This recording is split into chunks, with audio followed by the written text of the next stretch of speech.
Hello everyone, welcome back to my YouTube channel. This is lecture 9 of a geotechnical engineering. In this lecture we are going to cover some more important topics of geotechnical engineering in a quick revision format. We have already covered 8 lectures. Okay, so if you want to cover the previous lectures, you can go to the geotechnical engineering playlist.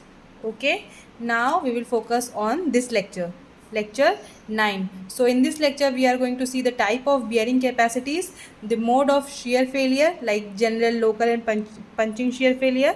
Okay, then in the deep foundation we will see end bearing, friction piles, combined end bearing and friction pile. Then we will see the static and dynamic method with formula. Okay, so these are the topic of this lecture. So now we are going to start the first topic, the types of bearing capacity.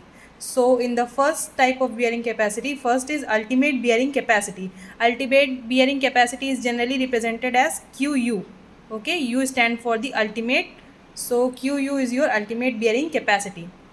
What is ultimate bearing capacity? The gross pressure at the base of foundation at which soil fails is called ultimate bearing capacity. Okay. So if you understand that ultimate bearing capacity is the gross pressure at the base of the foundation at which the soil fails. Okay. Next is net ultimate bearing capacity. Net ultimate bearing capacity is generally represented as QNU. Net ultimate. Okay. Net ultimate bearing capacity is equal to the ultimate bearing capacity minus overburden pressure. Okay. So this is the difference between the ultimate bearing capacity and net bearing capacity. Okay. So your ultimate bearing capacity QU minus your overburden pressure gamma into DF. What is DF here? DF is the depth of foundation. What is gamma? Is the unit weight of soil. Now we will see the third one, net safe bearing capacity. Net safe bearing capacity is generally represented as QNS. Considering only shear failure, net ultimate bearing capacity is divided by the factor of safety, which will give the net safe bearing capacity. Okay, so your net safe bearing capacity is equals to your net ultimate bearing capacity divided by your factor of safety. Generally the factor of safety is taken as 3. Okay. Next we will see the fourth type of bearing capacity, gross safe bearing capacity. Gross safe bearing capacity is represented as QS generally. Okay, it is the ratio of ultimate bearing capacity and factor of safety. So if you can see the difference between these two types of bearing capacity, then you can easily see that net bearing capacity is the ratio of your net ultimate bearing capacity divided by your factor of safety, and gross safe bearing capacity is the ratio of your ultimate bearing capacity divided by the factor of safety. So this is the difference between the net safe bearing capacity and gross safe bearing capacity. I hope you have understood the 4 types of bearing capacities. Now we will move ahead and see the modes of failure.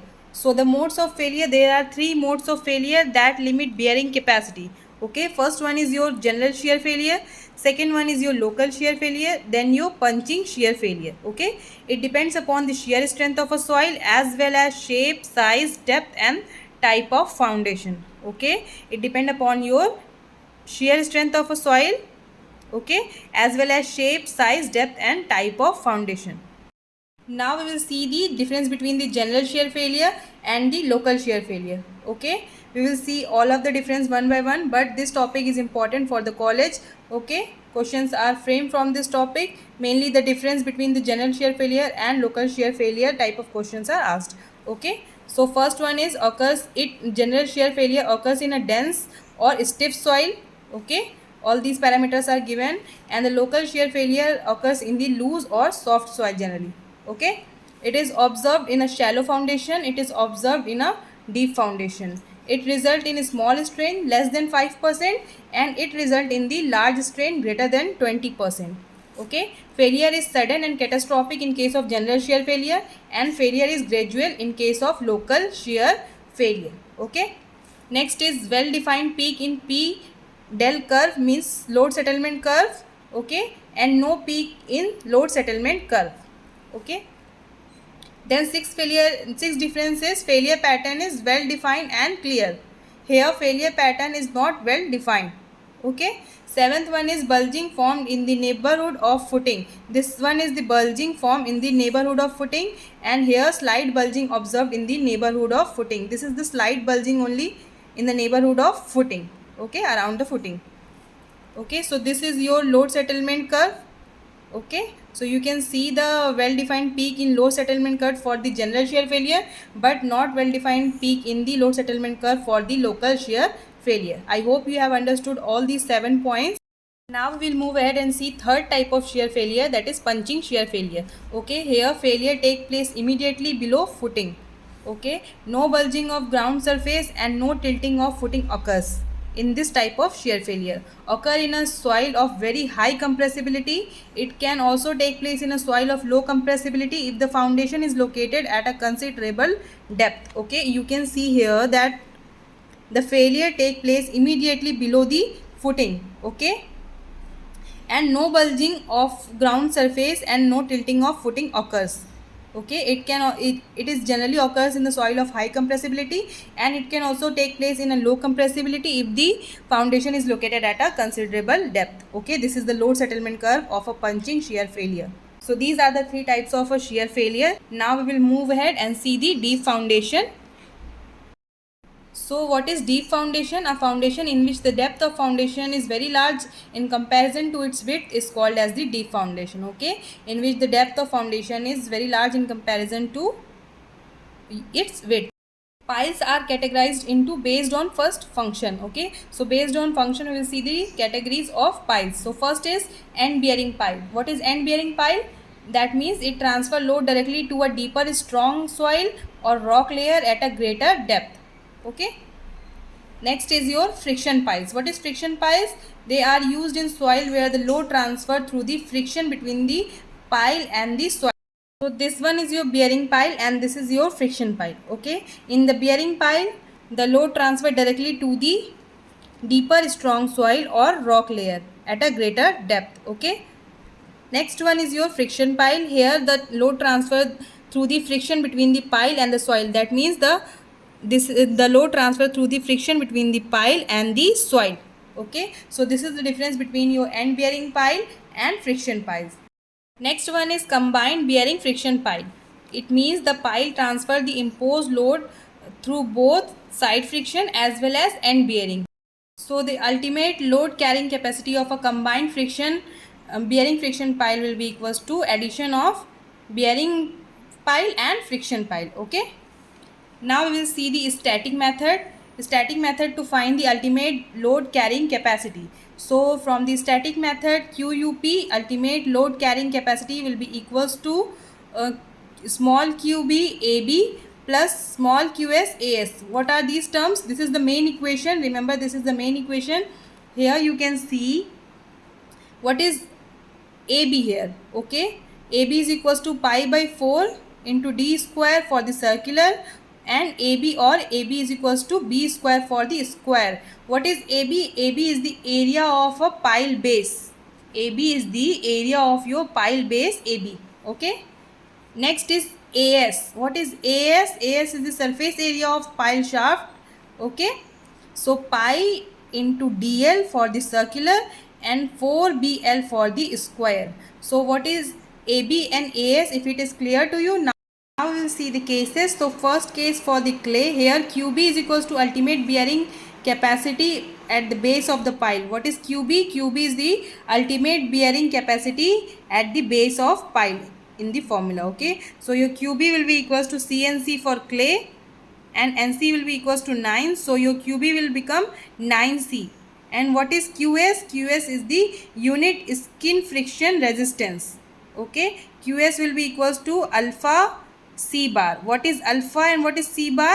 Yeah, alpha is equals to adhesion factor between the soil and pile, and C bar is the average cohesion of soil over length L of pile. Okay, so this is for the clay. Now we will see the main equation. We will put the value of QB and QS in the main equation. Okay, so if you write the value of QB and QS in the main equation for clay, okay, your ultimate load carrying capacity will be equals to 9CAB plus alpha C bar AS.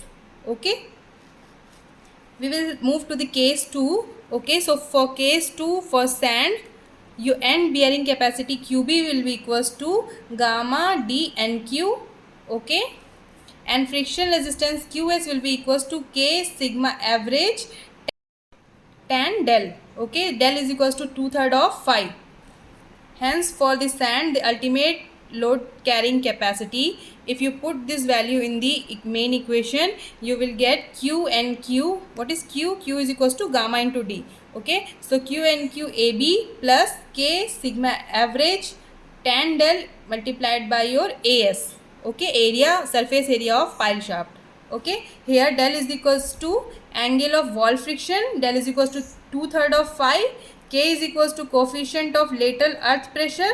Okay, you have to understand all these terms. Okay, if you don't understand the terms, then if you remember the formula, then you will not be able to solve the question if you don't understand all these terms. Okay, so del is the angle of wall friction, del is equals to 2/3 of phi. Here we are covering it in a quick revision format, but in the upcoming lectures we will see the questions on all of these topics. Okay, so it will be easier for you to remember the formula, and you will understand how to implement these formula for numerical also. Okay, so for here, K is equals to coefficient of lateral earth pressure. We have covered the coefficient of lateral earth pressure in the previous lecture, so you can cover the previous lecture to understand the coefficient of lateral earth pressures. Okay, and sigma average will be equals to gamma into D divided by 2.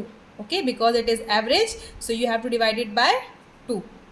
Okay, how you can get this sigma average value? That means here you have 0 at the ground level, and here your sigma value is equals to gamma into D. So sigma average will be equals to 0 plus gamma D upon 2. So your average will be equals to gamma into D upon 2. What is gamma here? Gamma is the unit weight of a soil. What is D here? D is the depth or length of the pipe. Okay, so we have covered the ultimate load carrying capacity for the clay type of soil and for the sand soil. Okay, and we have also seen the main formula of ultimate load carrying capacity. We have covered the static method. Now we will move to the dynamic method. Okay, so for the dynamic method, first we will see engineering new record formula. So this is the formula according to engineering new record. Okay, here we will see what are these terms. Okay, your capital W is equals to weight of your hammer, H will be equals to height of fall of hammer. Okay, and S will be equals to your settlement per blow. C is equals to 0.25 centimeter for the steam hammer and 2.5 centimeter for drop hammer.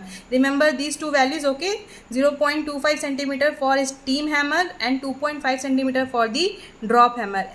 According to engineering new record formula, your ultimate load carrying capacity, okay, your ultimate load carrying capacity will be equals to W means weight of hammer multiplied by your height of fall of hammer multiplied by your efficiency of hammer upon S plus C. S means settlement per blow, and C's value is equals to 0.25 centimeter for the steam hammer and 2.5 centimeter for drop hammer.